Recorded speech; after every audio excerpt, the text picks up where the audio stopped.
Eu queria trazer uma pergunta a respeito de discurso, porque a gente falou bastante aqui ao longo do início do governo Lula, principalmente, né, em que se falou muito em comunicação, que a comunicação estava ruim, até a troca pelo secretário Sidônio Palmeira.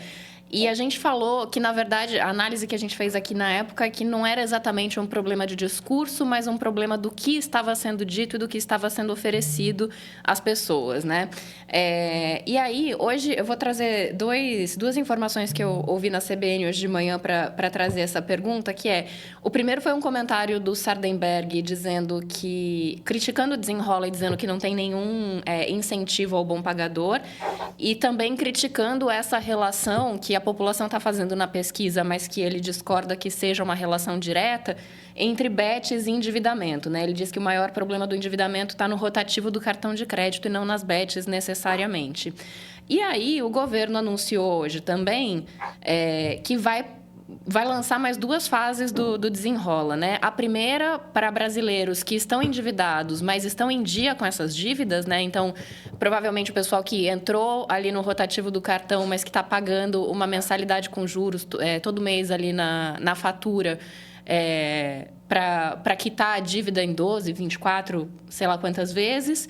E também uma nova fase do Desenrola para empreendedores, para pequenos empresários, para as pessoas que não têm, de repente, um vínculo CLT e que também estão endividadas, que é um público para o qual o governo Lula olhou pouco até agora.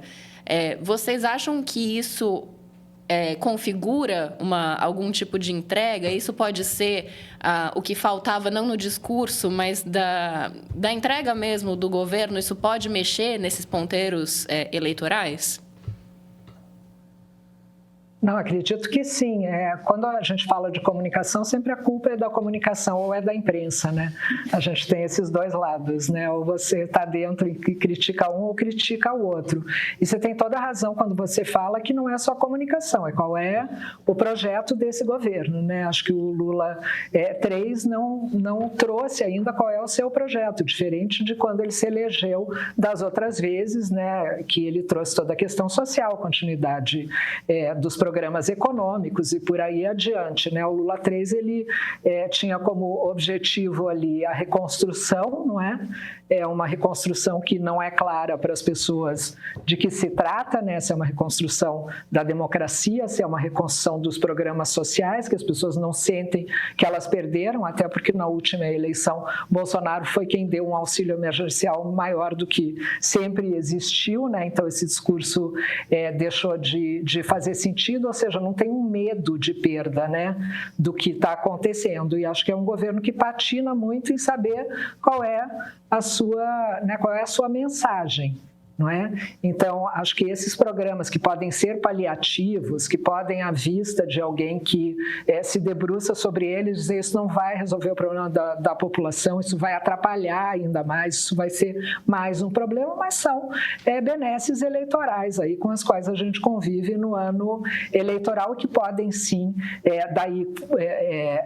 calibrando a comunicação, podem sim dar resultado. Eu acho que um exemplo disso foi o último pronunciamento do presidente Lula no 1º de maio, que estava muito focado no que dizem as pesquisas, tanto em entrega, quanto em forma, quanto em mensagem. Ali eu acho que acertou. Então, se continuar acertando, a comunicação vai ser considerada boa. Não, eu queria falar que, em primeiro lugar, eu acho essa questão de você incentivar o mau pagamento porque você cria programas de refinanciamento, na teoria econômica isso é muito presente, mas a gente vive o custo financeiro das dívidas no Brasil é desproporcional a qualquer comparação mundial, né? Então, a gente vive numa bolha porque os custos são muito elevados. Então, eu acho que esses programas têm um mérito, sim, e não acredito que isso vai criar um efeito negativo de maus pagadores no futuro. Eu acho que o Brasil faz mal em não valorizar os bons pagadores, né? Porque em vários lugares do mundo o cadastro positivo é muito mais avançado do que a gente tem aqui. O score, né? Nos Estados Unidos você tem score de bom pagamento. Mas, tirando esse lado, Luiz, sabe o que mais me chama a atenção? Que o PT, todas as eleições presidenciais, ele sempre tinha um argumento econômico central, né? Em 2002, quando eles chegaram no poder, eles iam acabar com o desemprego. Em 2006, eles trouxeram o Bolsa Família, né? 2010 eles tinham aquela noção de PAC, de que o Brasil estava crescendo muito, né? O Brasil cresceu 7,5% em 2010. Mesmo em 2018, o Lula falou que ia voltar com a picanha, né? Que na verdade ele estava falando que ia voltar ao consumo. E agora eu fico imaginando como difícil vai ser chegar numa eleição presidencial com as duas bandeiras econômicas são: eu mudei a tabela do imposto de renda e eu estou oferecendo um programa de refinanciamento de dívida.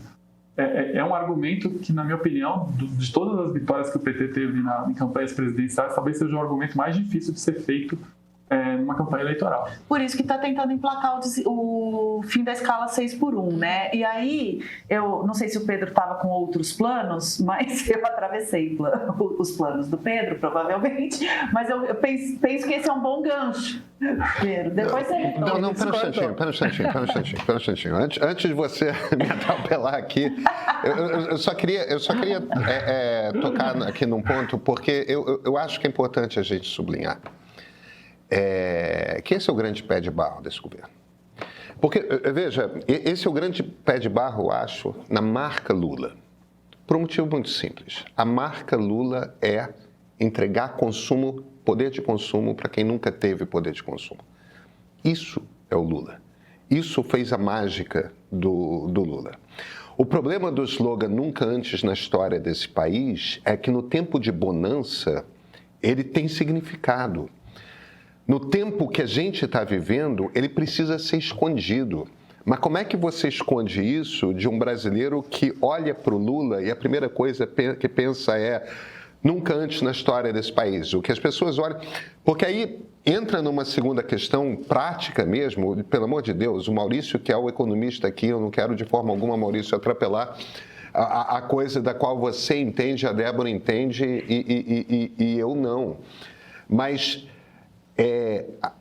O governo chegou, eles olharam para a economia, que estava andando de lado, fazia algum tempo, teve o desastre da Dilma, teve o conserto estrutural, mas que não, feito pelo governo Temer, mas que não repercutiu, evidentemente, tipo, acertar as contas, quer dizer que as contas estão certas e aí a economia começa a ir de lado. Aí teve o Bolsonaro que mistura incompetência com pandemia e tudo mais. A economia no Brasil tem uns 15 anos que ela está mal. E quando ela cresce mediocremente. Aí o governo olhou para aquele negócio, bem, a gente não vai conseguir reindustrializar o Brasil em 4 anos, a gente precisa fazer com que esse PIB cresça um pouquinho mais. E o governo, simultaneamente, com uma mão, ofereceu um desenrola para as pessoas se desendividarem, ou pelo menos reduzir a taxa de juro da dívida que tinha, e aí com a outra mão entregou consignado para as pessoas tomarem empréstimo para consumir e fazer com que o troço cresça, que o PIB cresça. Aí vem um bando de militante petista, um bando de militante de esquerda, um bando de militante lulista nas redes sociais, ficam, mas a economia está boa. Estão confundindo, evidentemente, aquele número que o Banco Central solta a respeito de qual é o PIB com o crescimento real da economia. Você está fazendo esse crescimento com um dos piores juros cobrados de uma sociedade que existe no mundo. A gente passa a semana aqui analisando política, mas olha, tudo isso parte de algum lugar, os dados. E nós acabamos de publicar a nova rodada da pesquisa Meio Ideia 2026 para você entender as intenções de votos para presidente. É ela que mostra como que o governo Lula está sendo avaliado agora e a opinião dos eleitores sobre os fatos da atualidade. Essa pesquisa, ela é sua, para você entender, debater e compartilhar com base em fatos e números, não suposições e narrativas. Os assinantes premium recebem em primeira mão antes de todo mundo. Quer sair na frente? Assina agora.